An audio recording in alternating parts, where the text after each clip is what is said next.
Mesdames et messieurs, bonsoir. Nous sommes très heureux de vous voir si nombreux à notre première Assemblée générale de l'année que nous avons dénommée Rentrée des classes 2024-2025. Chers amis, ce rendez-vous très attendu n'a pas voulu se faire compter les dignitaires du PDCI, notre parti allié. Ainsi, vous les voyez assis à la table de séance et nous sommes encore très contents de vous voir. Je vous prie de vous acclamer.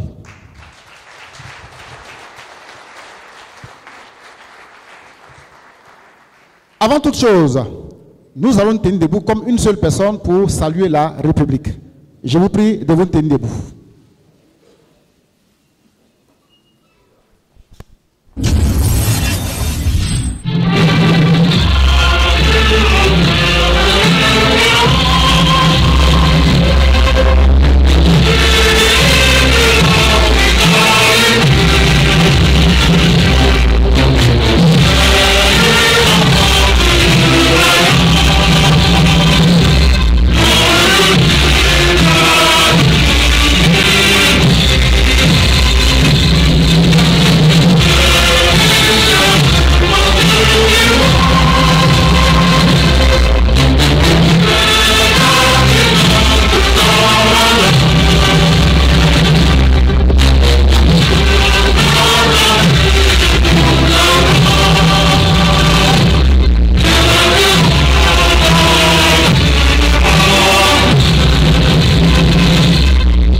Mesdames et messieurs, chers militants de la génération verte de Tidjane Thiam, nous avons nos illustres invités qui sont là aujourd'hui avec nous. Permettez-moi de les citer, ou bien pour ne pas dire vraiment de les présenter, sans le respect de toute forme protocolaire ou bien de grade. Vous ne m'en voudrez pas pour cela, s'il vous plaît, chers amis. Alors, nous avons le président du groupe parlementaire PDCI. Il est en même temps député de sa circonscription électorale, Grand Zibiao. Je vous prie de saluer l'honorable Do Simon.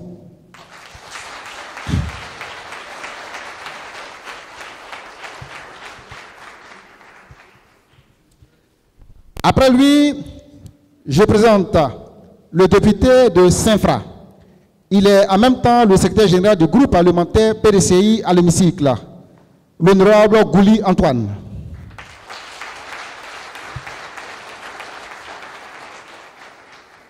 Nous avons également la visite d'un élu, enfin pas d'un élu, mais d'un dignitaire, d'un haut cadre de la nation.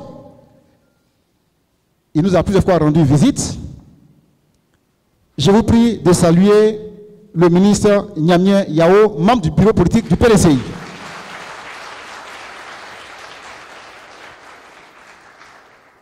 Après, nous avons également le député de Daoukro. Il est aussi secrétaire exécutif du PDCI, chargé des élus. Je vous prie d'acclamer l'honorable Akoto Olivier, député Daoukro. Et nous avons finalement monsieur le délégué départemental de Bangolo 5. Je vous prie de saluer monsieur Da Clément.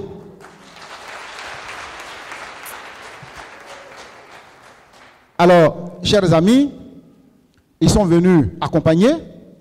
Et donc, mesdames et messieurs, membres de la délégation de l'honorable, soyez salués également.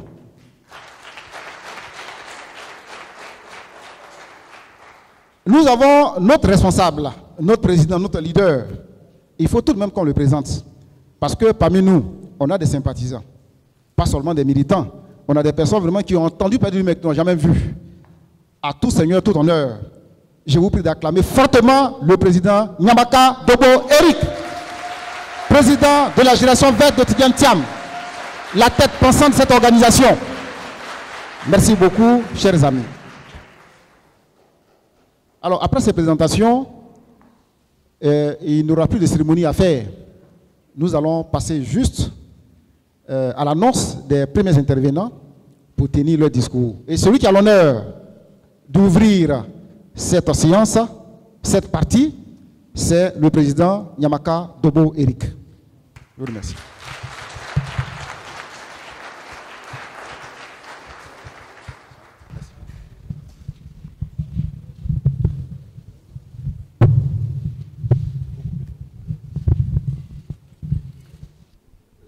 Quoi qu'on dise, quoi qu'on fasse, un ministre restaure.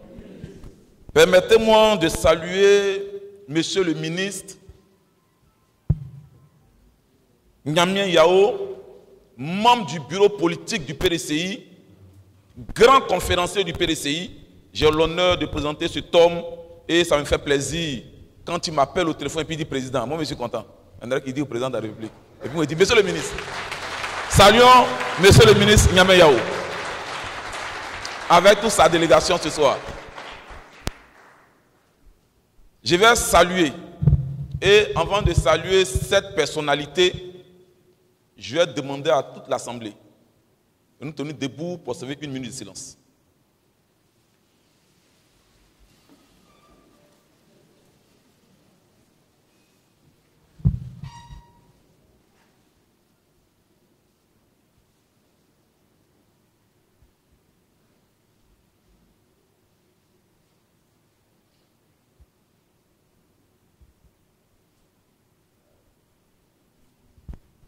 Je vous remercie.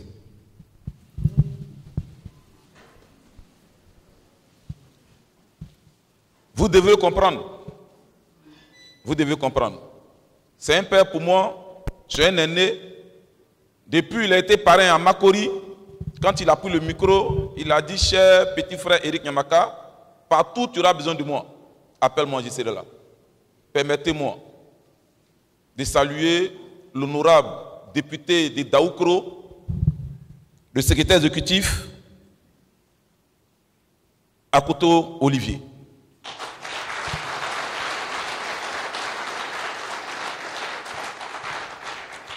Merci honorable pour votre présence. Je vais aussi saluer l'honorable député Gwali Antoine, député de Saint-Fra, qui nous fait les mêmes amitiés d'être là. Merci honorable. On va aussi saluer le délégué de Bangolo 5, Da Clément, qui est aussi là avec nous.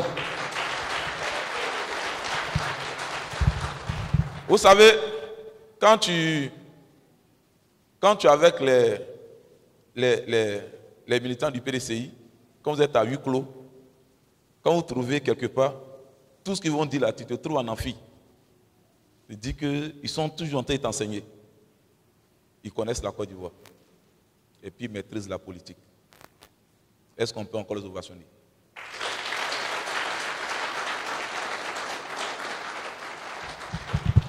On va terminer avec le représentant de notre parrain, notre père à tous, l'homme par qui ce mouvement a été créé, le ministre Aziz Thiam, représenté ce soir par le président du groupe parlementaire du PDCI RDA. Celui-là même qui dernièrement a été nommé conseiller spécial du président Tidjane Thiam. Permettez-moi que nous ovationnons ici le président Do Simon.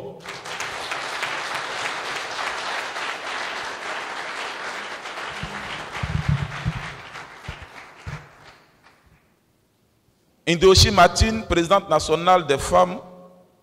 Bonsoir. Elle va se lever, on va la saluer.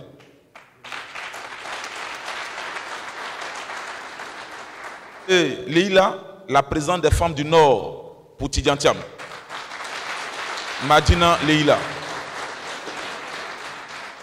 Nous avons aussi au niveau des femmes du Nord, au niveau des femmes, mais on a aussi une jeune fille. Parce que là, on s'est recruté. On s'est recruté aussi les filles de moins de 40 ans. On a une présidente des sentinelles. Et quand les sentinelles, les jeunes filles sont éveillées, c'est que nous tous on est élevés. Blindé Estelle.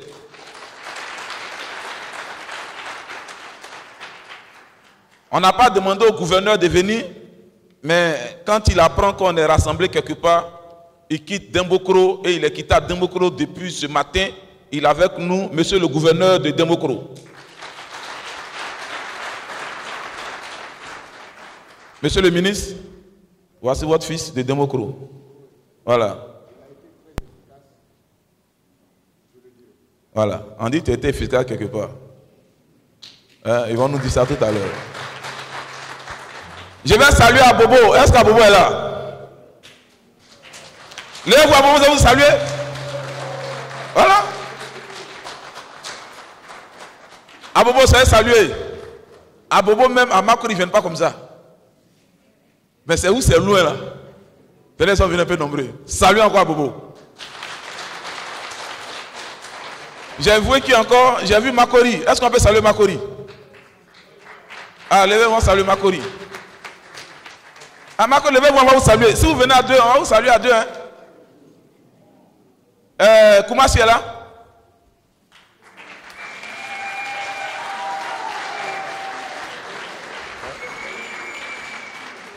Koumassi. Koumassi, soyez salué. Pabou est là? Alors, levez-vous, vous allez avoir honte chez vous. Le Pabou, levez-vous.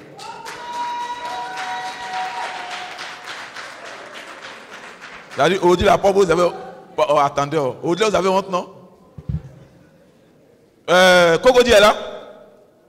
Ouais, j'ai vu quelques têtes de Cocody là. Voilà. J'ai pas salué qui? Treichville. Treichville est où?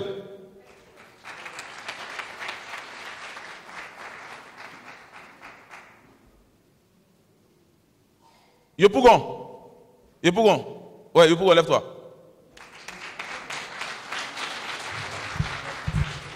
Yopougon, forcément, va dire qu'il a 2 péages. Yopougon dit qu'ils ont 2 péages. Mais on sait, Yopougon, on viendra à Yopougon. Bureau national, je vous salue. Il y a quelle commune je n'ai pas que saluer? Saluons-nous ensemble. Saluons-nous.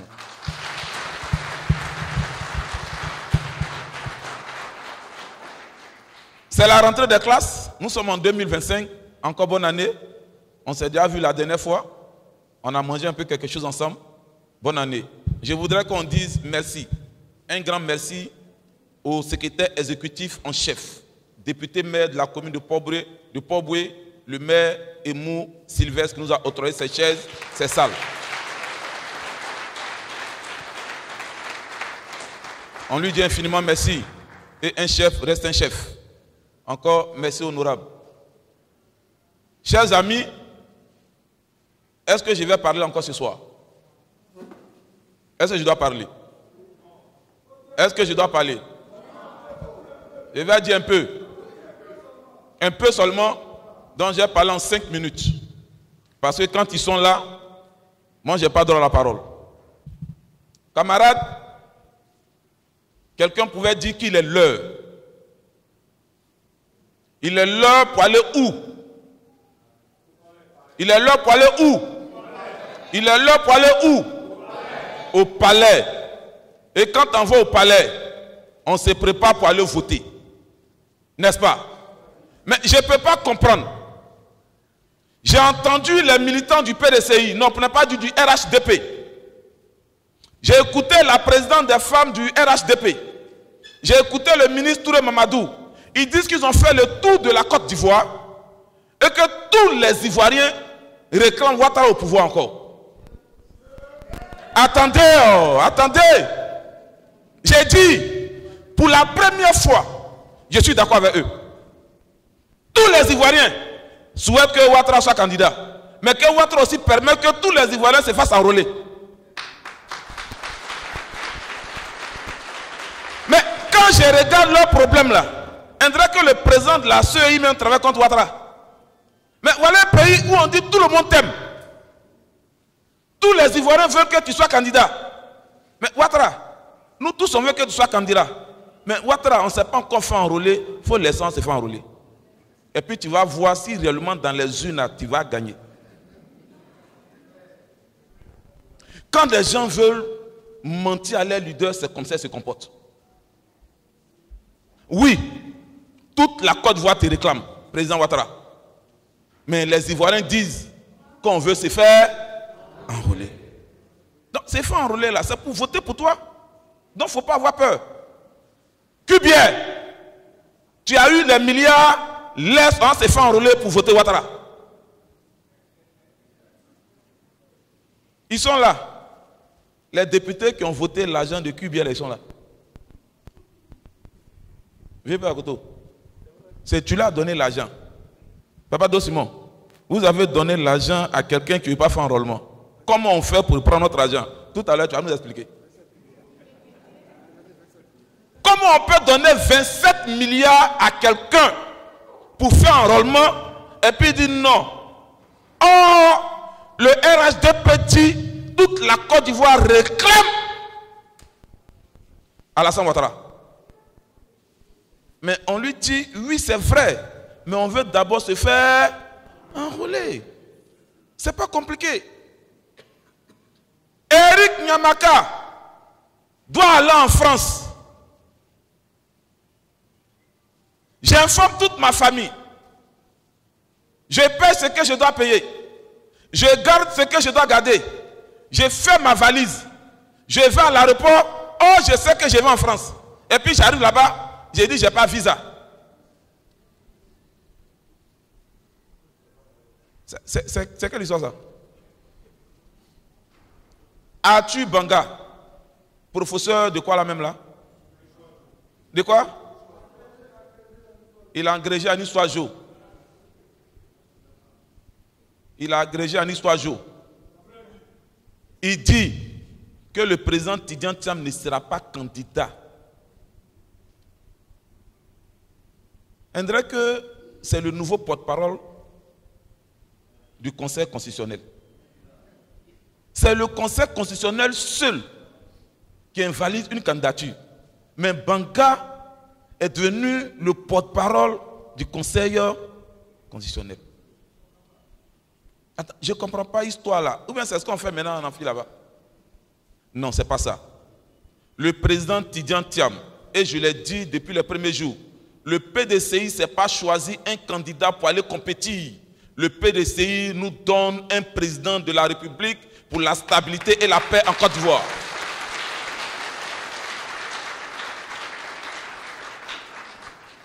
Nous ne sommes pas PDCI. Je sais de quoi je parle.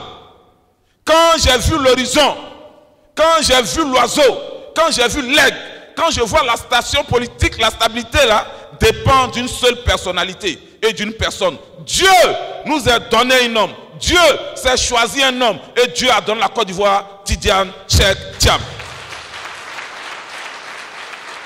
Chers amis, n'écoutez pas ce qui se passe dehors. Quand il est français, il est libanais, il est ambinos, on n'est pas là pour ça. Le PDCI, pour diriger ce parti-là, tu ne peux pas être un étranger. C'est faux? C'est faux? On connaît le PDCI? C'est le parti le plus structuré en Côte d'Ivoire. Donc quand le PDCI se choisit quelqu'un, on sait pourquoi. Maintenant, au cours des routes, il peut faire autre chose. Mais pour le moment, quand ils ont choisi quelqu'un, c'est qu'il y a une vision derrière. Et si nous sommes là aujourd'hui, c'est que nous avons fait le bon choix. Et je vais te dire, là où tu es assise, là où tu es assis au bon endroit. Et ça, tu dois t'acclamer pour ça.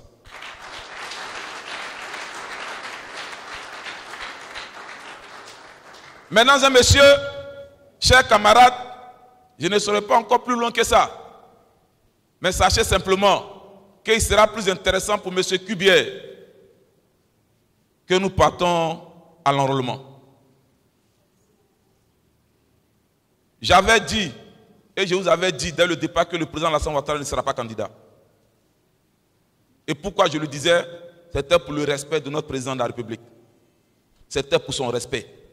C'était pour son respect que lui-même avait dit qu'il ne sera pas candidat, qu'il ne va pas faire un 4e mandat. C'était lui-même pour son propre respect qu'il dit qu'il aura 83 ans, qu'à 83 ans, on ne réfléchit plus. On laisse une nouvelle jeunesse. Mais si tu veux humilier un vieux en public, ce n'est pas bon. Monsieur le Président, nous ne voulons pas vous humilier. Monsieur le Président, nous ne voulons pas vous humilier. Monsieur le Président, nous n'allons pas vous humilier. Laissez la Côte d'Ivoire à une nouvelle génération. Laissez la Côte d'Ivoire à une nouvelle génération. Le RHDP s'est même choisi en cachette. Ils se sont cachés pour aller chercher Tidiane Thiam pour être le candidat. Le même RHDP là. Mais il est là. Il ne vient pas pour mettre le président Ouattara en prison. Il est le seul aujourd'hui qui est présent quand il s'exprime, c'est pas son verbe, c'est pas la parole. Et nous avons la parole. Chers camarades, 2025 n'est plus loin. Réveillons nos bases. Nous allons commencer les différentes tournées. Et là, nous sommes arrivés, c'est pour gagner ces élections. Et un tel ingénieur, depuis près de 30 ans, c'est son projet, aujourd'hui qui est le projet de toute la Côte d'Ivoire. Je pense qu'on doit quitter les 12 chantiers d'éléphants d'Afrique là pour aller maintenant à 30. Et lui qui a les 10 autres là, il arrive. Que Dieu bénisse la Côte d'Ivoire. Que Dieu bénisse la Côte d'Ivoire. Je vous remercie. C'était le président Nyamaka Togo Eric qui vient de faire son discours. Je vous prie de l'acclamer encore une dernière fois.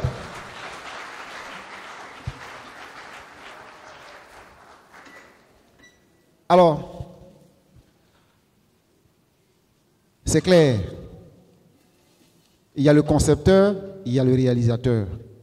Celui qui a conçu ces 12 chantiers-là, c'est Tidiane Thiam. Lui qui a eu la chance de réaliser, il a fait. Il n'y a plus de projet. On fait comment? On retourne à Thiam encore ou bien? C'est lui qui a les idées? C'est pas simple? C'est ce que le président a dit là? C'est lui là qui a la matière grise. C'est lui qui envoie, il met à jour les idées de développement. Alors, chers amis, juste après le président, on a l'honneur de recevoir le ministre Niamey Yao pour son intervention. Je vous remercie.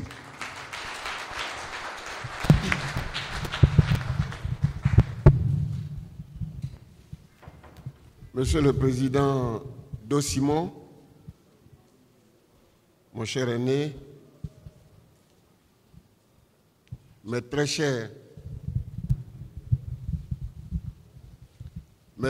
honorables députés, Monsieur le Président Nyamaka, vous avez dû constater que ma voix est une voix qui ne vous est pas familière, tout simplement parce que nous sommes revenus de la commémoration des 75 ans de la fusillade de Dembokro. J'ai dû me rendre à Pegeka pour m'incliner sur la tombe du président Laurent Donafologo, qui fut longtemps mon mentor. Et comme vous savez qu'en politique, la reconnaissance est une vertu très partagée, je me devais, à l'occasion de l'anniversaire de son décès, d'aller m'incliner sur sa tombe. Et je suis revenu un peu diminué. Mais je me suis rendu compte que nous avions pris cet engagement de longue date.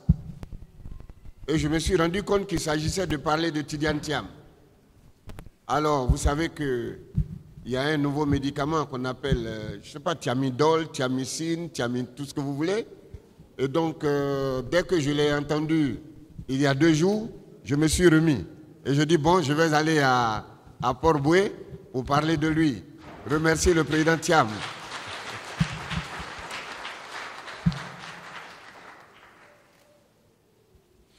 Mesdames, Messieurs, permettez-moi de vous dire que depuis la fin de la Seconde Guerre mondiale, c'est-à-dire on était à la fin des années, ou au début des années 40, 45, 50, c'est selon. C'est-à-dire que au 19e siècle, nous avons été colonisés. Je ne sais pas si vous comprenez, nous avons été colonisés. Et quand tu es colonisé, tu n'as pas de droit.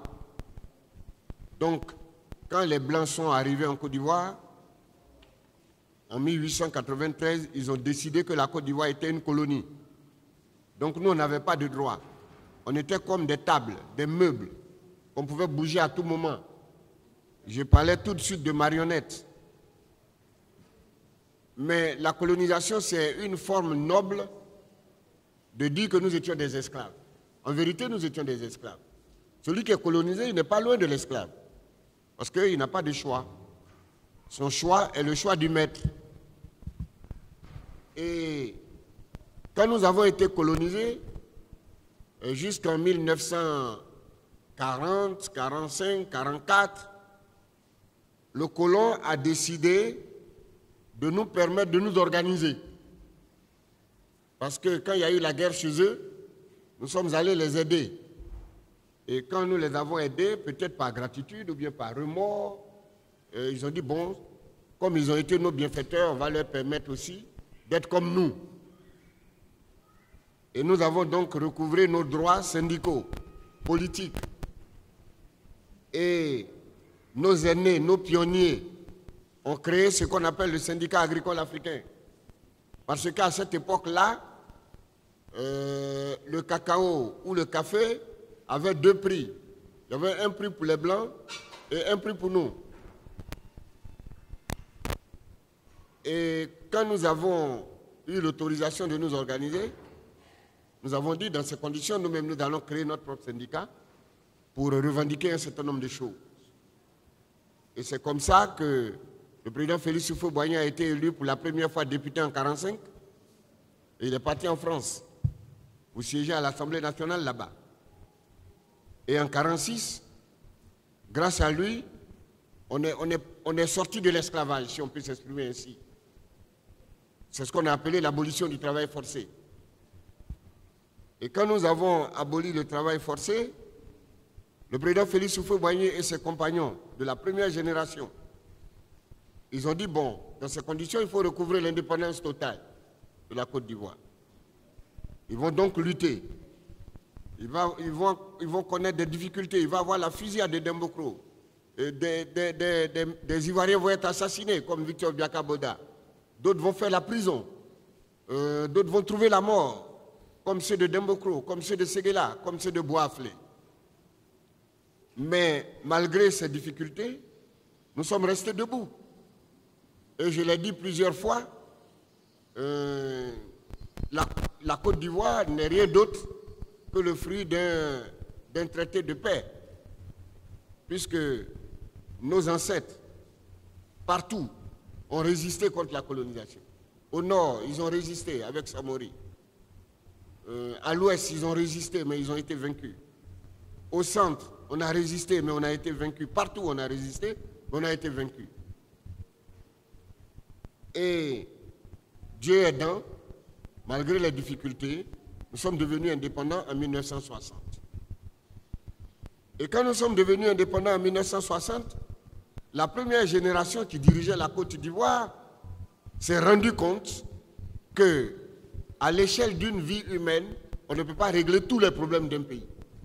Alors, ils sont convaincus que même si Dieu leur donnait 200 ans, ils ne pourront pas régler tous les problèmes de la Côte d'Ivoire. C'est la raison pour laquelle, malgré leur grand âge, en 1965, ils vont faire appel à des jeunes qui avaient la trentaine à cette époque-là. Les Bédier, les Huichers, les Savadogo, les Diawara. Et ces aînés à qui nous témoignons notre gratitude, les Oufoué, les Yassé, les Gado, les Anoma, pour ceux qui connaissent l'histoire de la Côte d'Ivoire, les Dadier, ils vont se réunir et ils vont dire, bon, écoutez, dans une trentaine d'années, ces jeunes gens doivent prendre la relève. Donc vous comprenez que prendre la relève ou prendre sa retraite, Ça ne veut pas dire que vous ne valez rien. On n'insulte pas quelqu'un parce qu'on lui dit de prendre la retraite au motif qu'il a bien travaillé. Je crois que, monsieur le député, aller à la retraite, c'est un droit. Puisqu'on vous dit, admis à faire valoir ses droits à la retraite. Donc, celui qui travaille, même s'il travaille bien, il doit savoir qu'un jour viendra où il plaira à Dieu, où il plaira à la communauté de lui dire, parce que tu as bien travaillé, il faut aller à la retraite. Oui. Ce n'est pas nous qui l'avons inventé. Les Oufou-Boigny ont compris ça très tôt. Oufou-Boigny, Yassé, Gado, Antoine Konankanga, Madame Hortense Akangui, toutes ces personnalités de premier plan, de première génération, ceux qui ont bâti la Côte d'Ivoire, que nous appelons les pionniers de l'indépendance, ou les pionniers de notre bonheur, ou les pionniers de notre présent, ont intégré très tôt que dans la marche d'une nation, d'un pays, à un moment donné, il y a une génération qui travaille, et puis, quand elle a bien travaillé, elle prend sa retraite pour passer le témoin à une autre génération. Donc, demander à une génération devancière de prendre sa retraite au motif qu'elle a bien travaillé, ce n'est pas une injure. Voilà, on ne peut pas tuer quelqu'un pour ça. Moi-même qui suis là, dans 4 ans, je m'en vais à la retraite, et je ne suis pas jaloux parce que le bureau que j'occupe a été occupé par des gens avant moi. Donc, être allé à la retraite, ça ne veut pas dire que je ne vaux rien. Ça ne veut pas non plus dire que je suis le plus intelligent. Ça ne veut pas non plus dire que je suis le moins intelligent. Je ne sais pas si on se comprend dès le départ. Pour qu'on ne fasse pas d'amalgame. Alors, quand on a dit cela, on comprend que le PDCI-RDA, qui est né en 1946, a inculqué à ses militants de grands principes. Et un des grands principes, c'est que quelle que soit l'action qu'un militant du PDCI pose, il doit, ce militant-là, se conformer à toutes les lois de la République. Donc, si vous voyez un militant qui veut devenir président, c'est qu'il s'est engagé à se conformer à toutes les lois de la République. Il n'a pas de leçon à recevoir de qui que ce soit. Et vous suivez mon regard. Donc dites aux donneurs de leçons qu'ils sont arrivés trop tard dans un monde trop vieux. Trop vieux. Trop vieux. Donc, ce n'est pas à Tidiane Thiam qu'on va donner des leçons de conformité aux lois de la République. C'est dans son ADN. Il est né avec. Il est né, c'est-à-dire que dans son comportement de tous les jours, on lui a appris quand il était petit que quand tu veux diriger la Côte d'Ivoire, il faut t'engager à te conformer aux lois de la République. Et voilà, vous voyez un tel monsieur d'une envergure internationale qui va s'engager à se mettre au service de la Côte d'Ivoire par la loi des générations en piétinant les textes de son pays. Vous imaginez ça? Normalement, si on n'est pas naloman, on ne peut pas dire ça un seul instant du président Tidiane Thiam. Donc, considérez que tous ceux qui disent un certain nombre de choses, c'est parce qu'ils n'ont rien à faire. Le président Thiam vous a parlé et vous avez compris, non? Vous avez compris que qui veut aller loin ménage sa monture. Alors Thiam veut aller où? Au palais. Et ça s'est dessiné quand? Depuis longtemps. Alors quelqu'un qui veut aller au palais, qui commence à faire ses bagages depuis 1996, pour nous qui connaissons, je dirais même 94, parce que quand il devient à 32 ans directeur général du BNET, conseiller spécial du président de la République pour des questions stratégiques, et vous savez qu'il n'y a pas de stratégie sans anticipation. C'est-à-dire que quand on dit que quelqu'un fait de la stratégie, c'est que c'est un charlatan des temps nouveaux. Ça veut dire que lui, il voit demain. Alors un tel monsieur qui très tôt a appris à voir demain, vous croyez qu'il va avancer sans ménager sa monture? Mesdames, Messieurs, je vous laisse apprécier et je vous laisse juger ceux qui parlent avec légèreté. du président Tidjane Thiam. Merci beaucoup. Je tenais à fermer cette parenthèse parce que beaucoup ne comprennent pas pourquoi le président a fait des sorties sur le processus qu'il a finalisé, notamment, notamment renoncer à sa nationalité française pour pouvoir être exclusivement ivoirien. On est d'accord? Et vous savez que quand vous avez une autre nationalité, c'est comme si vous étiez dans un mariage. Dieu seul sait combien de temps prennent les divorces. On prend le temps de s'organiser parce qu'il y a des ajustements à faire, il y a à mettre de l'ordre dans ses bagages. C'est ce que le président a fait. Et le président a commencé il y a très longtemps. Donc ceux qui ont fait acte de voyeurisme ou qui ont été manipulés, tant pis pour eux. Tant pis pour eux. Mesdames, Messieurs, le thème qu'il m'a... Enfin, on m'a proposé de développer un thème qui s'appelle « Allons au palais » en octobre 2025 avec le président Tidjane Thiam. Monsieur le député, j'ai compris cette problématique à travers deux questions. Pourquoi nous allons au palais avec Tidjane Thiam et comment nous allons? C'est-à-dire, si on dit allons à Paris, si quelqu'un te dit allons à Paris, la première question c'est on va à Paris, pourquoi faire? Pourquoi nous allons à Paris? Et la deuxième question, mais comment on va à Paris? Voilà. Est-ce que j'aurai un peu d'argent de poche et mes enfants qui sont là, qui va s'occuper d'eux, etc., etc. Donc voilà, monsieur le député, voilà comment j'ai compris la question. Pourquoi aller au palais avec le président Tidjane Thiam? Et j'ai dit, premièrement, nous allons au palais avec le président Tidjane Thiam par devoir et par responsabilité. Alors le devoir, c'est quoi? Le devoir, c'est que quand on a l'âge du président Tidjane Thiam, c'est-à-dire la soixantaine révolue, et qu'on est ivoirien, c'est qu'on a 2 générations d'Ivoiriens devant nous qui ont travaillé pour la Côte d'Ivoire et qui ne sont pas loin d'être à la retraite. Et quand une génération va à la retraite, par la loi des générations, une autre génération lui succède. Donc c'est par devoir. Ça veut dire que même si Tidjane Thiam ne veut pas, mais aujourd'hui il a l'obligation morale d'être prêt pour aller prendre la relève de ceux qui sont déjà au palais depuis quelque temps quand même, qui ont bien travaillé. Mais quand tu as bien travaillé, la récompense, c'est que, bon, c'est que tu sois à la retraite, volontairement ou involontairement. Est-ce que vous n'avez pas été content de voir l'autre jour à la télévision, à l'investiture du président Donald Trump, les passes présidentes américains, c'était joli. On est d'accord? Mais on ne va pas nous habituer à vivre éternellement dans un désert d'anciens présidents. Il faut bien que notre désert soit fleuri d'anciens présidents. Vous avez vu Obama, c'était joli à voir.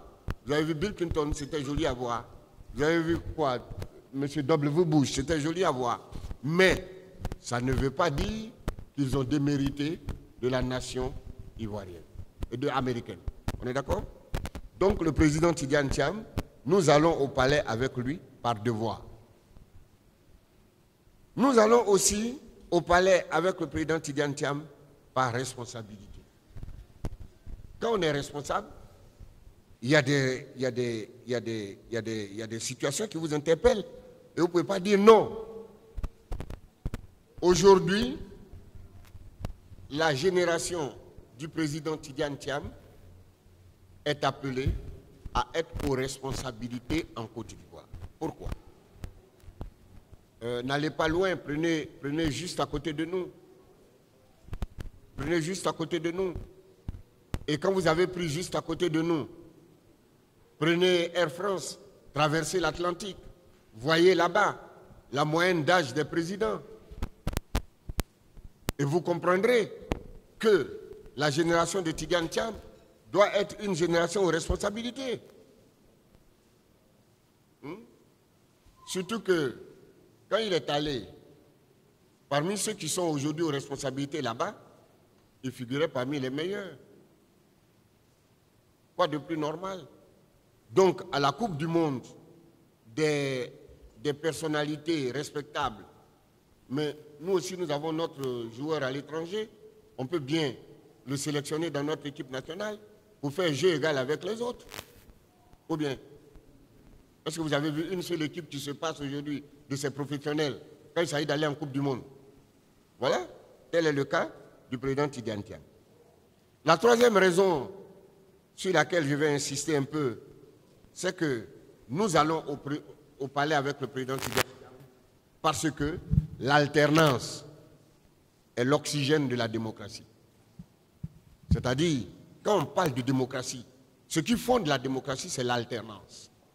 S'il n'y avait pas d'alternance, on parlerait de monarchie. Or, quand vous prenez la constitution de la Côte d'Ivoire, nous sommes une république. À partir du moment où nous sommes une république, à partir du moment où nous pratiquons la démocratie, ça veut dire que le corollaire, c'est l'alternance. Donc, dès que tu es élu président, tu dois savoir que tu travailles bien ou que tu travailles mal, à un moment donné, tu dois être remplacé. Parce que, bon, on ne dirait pas remplacé, mais je crois qu'on parle de relève. Relève. La relève, ce n'est pas injurieux. La relève veut dire qu'on t'a demandé de rester de 8h à 14h. À partir de 14h30, c'est la relève. Il y a une nouvelle équipe qui vient. Mais ça ne veut pas dire que tu n'as pas travaillé. Parce que si tel était le cas, je crois que le président Houphouët-Boigny serait encore là et on aurait prorogé son âge. Donc, de grâce, que tous ceux qui ont travaillé et bien travaillé pour la Côte d'Ivoire sachent qu'à l'échelle d'une vie humaine, on ne peut pas résoudre tous les problèmes d'un pays. Chacun vient, il fait pour lui, on lui dit merci, quelquefois même on le décore, et puis il s'en va. Et quand il s'en va, il va de gaieté de cœur. Et après, c'est lui maintenant qui vient, tout le monde l'applaudit, on se lève, on dit oui, l'ancien président, ça fait bien, non? Donc il faut bien que la Côte d'Ivoire ait ce privilège-là aussi, si nous sommes contents de voir les autres.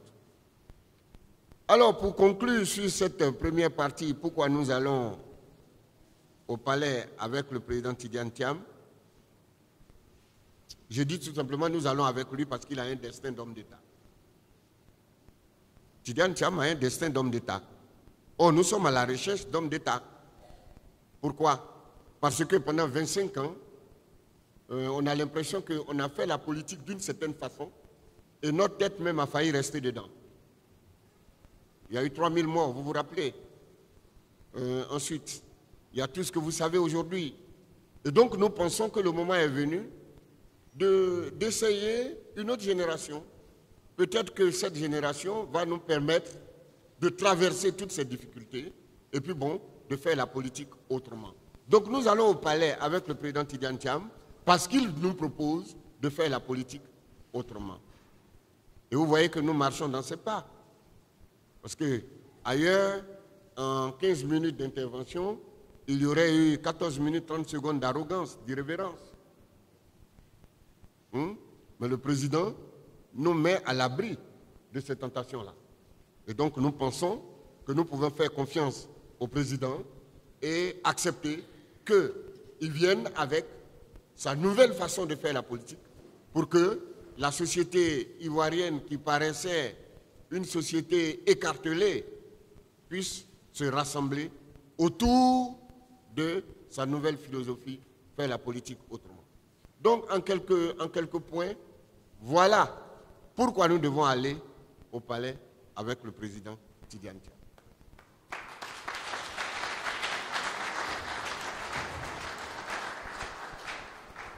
Bon, maintenant que nous devons voyager avec lui jusqu'au palais, la question c'est comment on va? Comment on va? Premièrement, pour aller au palais avec le président Tidiane Thiam, le président Nyamaka l'a dit, il faut être enrôlé. Bon, quels sont ceux qui ne sont pas enrôlés dans cette salle-là? Levez la main, courageusement. Tout le monde est sur la liste électorale? Bon, donc applaudissez vous-même puisque je sais que vous êtes prêts déjà. Voilà. Donc, première condition, être sur la liste électorale. Et je vois que vous êtes sur la liste électorale. Ça veut dire que vous êtes prêts à faire le voyage avec lui. Deuxièmement, il faut être à l'écoute des mots d'ordre du président Tidiane Thiam. C'est pas vrai? Dans nos langues, on dit que quand plusieurs personnes élèvent le bœuf, il finit par maigrir ou il finit par se perdre. Donc, pour aller au palais avec Tidiane Thiam, il faut être à l'écoute des mots d'ordre de Tidiane Thiam. Deuxièmement, il faut être discipliné. Parce que quel que soit le groupe, l'association, l'équipe que vous prenez, s'il n'y a pas de discipline, vous êtes condamné à perdre. Donc, nous qui avons choisi de voyager avec le président Tidiane Thiam, nous devons être disciplinés. Nous devons être disciplinés. Ça veut dire que si nous nous rencontrons en public et qu'il y a des choses qui ne nous paraissent pas bien, ce n'est pas la peine de lancer des chaises, ce n'est pas la peine de jeter des anathèmes, mais on peut prendre acte et puis discrètement ou par des moyens pacifiques revendiquer. Donc le président nous demande d'être disciplinés. Je vois que vous êtes disciplinés. Ensuite, le président nous demande d'accroître notre niveau de connaissance. Le président dit, chaque jour, nous devons nous poser la question, qu'est-ce que je ne sais pas? Et quand vous notez ce que vous ne savez pas, vous allez vers la personne qui sait pour pouvoir vous informer. Pourquoi? Par ces temps de réseaux sociaux, si vous ne savez pas une chose et que vous vous engagez à en parler, vous savez la suite. Hein? On est d'accord? On peut retracer. Aujourd'hui, si tu dis quelque chose de faux, on peut te retracer, on peut te retrouver. Donc, le président nous demande de parler des choses dont nous avons connaissance. Si nous voulons parler d'une chose et que nous nous rendons compte que nous n'avons pas suffisamment d'éléments, il ne faut pas avoir honte, il faut s'adresser à celui qui sait. Ensuite, le président nous demande d'éviter, monsieur le député, j'ai théorisé cela, ce qu'on appelle le syndrome de Zinedine Zidane. Pourquoi? Zinedine Zidane, c'est un grand joueur. Un grand joueur. Et il est le capitaine de son équipe. Et son équipe joue contre une équipe en finale de Coupe du Monde. Et puis, à 10 minutes ou je ne sais pas combien de temps, on le provoque, il donne un coup de tête, on lui donne le carton rouge et il sort. Mais à qui il a fait du tort? À son équipe. Donc le président vous dit que sur le chemin qui va nous mener au palais, il va y avoir beaucoup de provocations. Ne faites pas comme Zidane. Ne cédez pas à la provocation parce que si vous cédez à la provocation et que la colère prend le pas sur la raison, c'est un carton rouge, ça fait un élément en moins. Ça fait un élément en moins. Donc, ne cédez pas à la provocation, gardez votre calme, soyez à l'image de votre président, soyez à l'image de votre champion, qui est un homme de paix. Il est un homme de paix. Et il a dit, quand ce qui est diabolique, quand ce qui est, vous vous trompez une fois, c'est une fois. Mais quand vous vous trompez tous les jours, c'est-à-dire quand vous vous mettez en colère tous les jours, c'est que vous portez dans vos pas ce qui est diabolique. C'est la raison pour laquelle vous ne le verrez jamais s'emporter. Parce qu'il pense que les problèmes que nous connaissons, nous les avons vus. Ensuite, monsieur le député, pour aller avec le président, il faut privilégier la théorie du village propre. Le président nous demande de privilégier la théorie du village propre. C'est-à-dire quoi? Faire ce qu'on t'a demandé de faire. On est d'accord? Faire ce qu'on t'a demandé de faire en le faisant bien. Ne pas faire ce qu'on ne sait pas faire. Voilà. Parce que quand tu t'engages à faire ce que tu ne sais pas faire, tu perds le temps à l'équipe. Et donc, le corollaire de cela, c'est que le président nous demande de travailler en équipe. Il nous demande de travailler en équipe. Il dit que on doit gagner en équipe parce que quand on gagne en équipe, tout le monde gagne. Mais si, à partir d'un one-man show, toi seul tu gagnes et que 3 personnes sont encore derrière, ça retarde l'équipe. Donc le président nous demande de travailler en équipe. Le président nous demande aussi de planifier nos actions. Parce que quand on planifie les actions, on gère bien les moyens, plutôt que de se lever et d'agir par à coup. Donc le président nous demande de faire cela. Il dit de privilégier le travail en équipe. Mais le président aussi, je l'ai dit la fois dernière, le président nous dit, partout où nous vivons, nous devons tout faire pour transformer notre désert en paradis. Et comment on transforme son désert en paradis? On transforme son désert en paradis en identifiant ses forces et ses faiblesses. Chacun d'entre nous a des forces, chacun d'entre nous a des faiblesses. Il ne faut pas cacher tes faiblesses. Si tu penses que dans un domaine, tu es faible, il faut te faire aider. Si tu penses que dans un domaine, tu es fort, ce n'est pas la peine de garder ça pour toi seul. Il faut aider l'autre à être à peu près au même niveau que toi et vous allez voir que l'équipe va être performante. Ceci dit, quand j'ai dit comment on va au palais avec le président, permettez-moi de conclure mon propos. Mesdames, Messieurs, Monsieur le Président du groupe parlementaire, Monsieur le secrétaire exécutif, Monsieur les délégués, Monsieur le Président Nyamaka, la candidature du président Tidiane Thiam à la présidentielle de 2025 est un projet noble que porte le président Tidiane Thiam. C'est un projet noble, c'est juste. Il n'est pas en train de déranger quelqu'un, il ne dérange personne. Il prend ses responsabilités et il les assume. Pour que le président puisse conduire ce projet à bon port, il faut en maîtriser la faisabilité juridique, c'est-à-dire tout ce qu'il y a comme problème de droit. Vous avez vu que lui-même, il est en train de gérer. Ensuite, la faisabilité politique. La faisabilité politique, vous avez vu. Il dit, moi, je viens pour faire la politique autrement. Donc, je fais la politique en respectant nos us et coutumes. Il n'est pas arrogant, il n'est pas orgueilleux, il est un enfant du Parti démocratique de Côte d'Ivoire, il est un enfant de la Côte d'Ivoire. La faisabilité financière, c'est le travail de chacun de nous. Et je voudrais vous féliciter. Peut-être que le président Do le fera. Je voudrais vous féliciter au nom du président Thiam. Parce que M. Yamaka dit qu'il n'y a pas eu besoin de mobiliser des ressources particulières pour que vous soyez là. Ça veut dire que vous êtes partenaire, partie prenante de la faisabilité financière de son projet. En tout cas, moi, je voudrais vous remercier pour cela.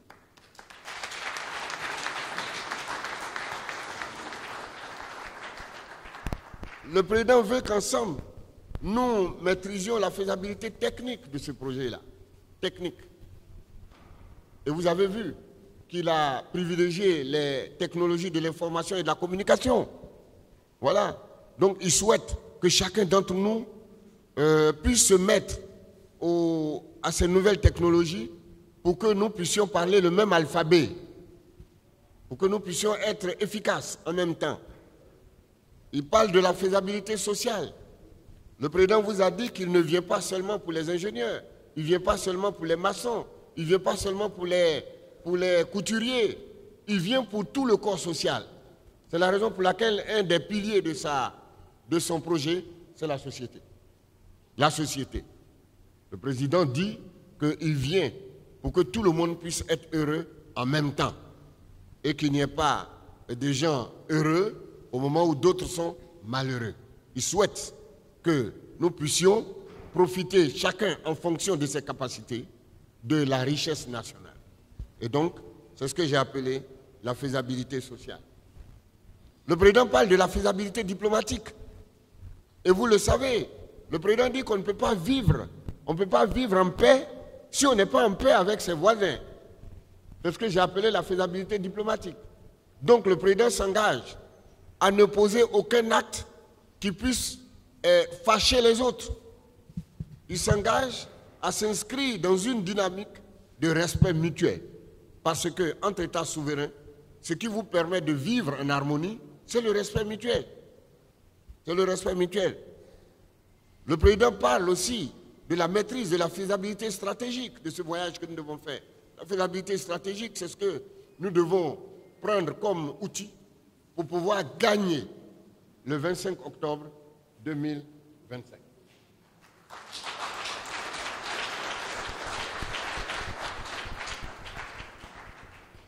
Maintenant, le président veut que la maîtrise des coûts de ce projet noble soit partagée par l'ensemble d'entre nous. Parce que si vous êtes plusieurs à porter une charge de 100 kilos, c'est facile à porter. Mais si toi seul, tu dois porter les 100 kilos, ça fait un problème. C'est la raison pour laquelle très tôt, il a conseillé ce qu'on appelle le maillage. Le président voudrait que chacun d'entre nous se rattache à un bureau de vote. Parce qu'un bureau de vote, c'est peut-être 300 à 400 personnes. C'est plus facile de connaître les 300 à 400 personnes que de vouloir être un militant international. Donc le président demande que chacun d'entre nous se rattache à un bureau de vote, démarche les électeurs, connaissent leurs besoins, fassent remonter ces besoins pour que la solution à ces problèmes-là puisse être trouvée de façon efficace. Le président pense que ce projet est faisable. Et le président nous met en mission. Et c'est sur ça que je voudrais terminer. Le président nous met en mission pour expliquer à l'ensemble de nos compatriotes que la démocratie se nourrit d'alternance. Qu'un homme a beau être intelligent, il a beau être le plus fort, il ne pourra pas résoudre les problèmes d'un pays à l'échelle de sa vie. À l'échelle de sa vie. Que parce que nous avons choisi la démocratie, nous devons comprendre qu'il y aura toujours du travail à faire pour ceux qui arrivent. Et que l'alternance, c'est-à-dire le sens du devoir accompli, la retraite méritée, ne veut pas dire qu'on n'a pas été utile à son pays. Mais bien au contraire, c'est la consécration, le repos mérité, la retraite méritée, l'alternance et la consécration de tout homme qui aime son pays et qui s'est mis au service de son pays pendant un laps de temps. Et que demander qu'il y ait l'alternance générationnelle, c'est-à-dire demander qu'après une génération, une autre génération participe et une autre génération participe, ça ne veut pas dire que vous n'avez rien fait. Ça ne veut pas dire qu'on ne reconnaît pas votre mérite. Bien au contraire. Ça veut dire qu'à un moment donné, il faut passer le témoin. Il faut passer le témoin.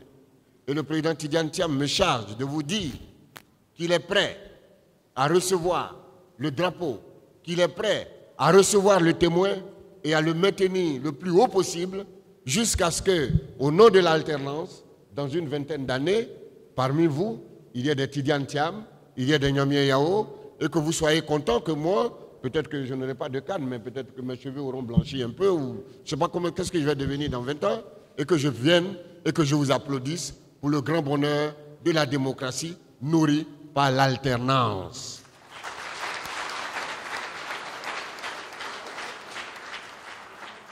Monsieur le Président, fasse Dieu que la sagesse nécessaire nous habite pour que nous puissions déjouer tous les pièges que nous allons rencontrer sur notre chemin. Fasse Dieu que nous maîtrisions à chaque étape de notre marche politique, notre marche démocratique, notre marche victorieuse vers le palais le 25 octobre 2025. Fasse Dieu que les coûts de notre projet soient amoindris parce que nous aurons su nous poser à chaque étape la bonne question. N'oubliez pas, n'oubliez jamais, seules les bonnes questions apportent les bonnes réponses. Vive la Côte d'Ivoire, vive le PDCI-RDA, prêt pour la victoire du président Tidjane Thiam. Merci.